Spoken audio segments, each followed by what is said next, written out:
রাধিকা অষ্টোত্তর শতনাম। রসিক দেবগণের পরম ঈশ্বরী, সেই জন্য নাম তার রসিক ঈশ্বরী। শ্রীকৃষ্ণের পানাধিকা প্রেয়সী যে তিনি, সেই জন্য কৃষ্ণ পানাধিকা নামে জানি। শ্রীকৃষ্ণের প্রিয় ভার্যা সদা প্রিয় হয়, দেবগণ এ কারণে কৃষ্ণ প্রিয়া কয়। সর্ব অংশে যিনি হয় শ্রীকৃষ্ণ স্বদেশী, কৃষ্ণ স্বরূপিণী নামে কৃষ্ণের প্রেয়সী। পুরাকালে শ্রীকৃষ্ণের বামাঙ্গ হইতে সৃষ্টি করিয়া থাকে, সেই কারণেতে বিশ্বভানু মহারাজ আনন্দিত হইয়া নিজ কন্যার নাম রাখে শ্রীরাধা বলিয়া।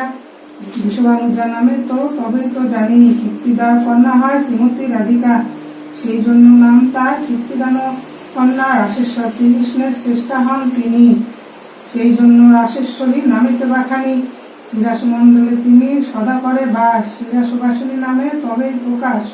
রসিক দেবগণের পরম ঈশ্বরী, শ্রীকৃষ্ণের পানাধিকা প্রেয়সী যে তিনি।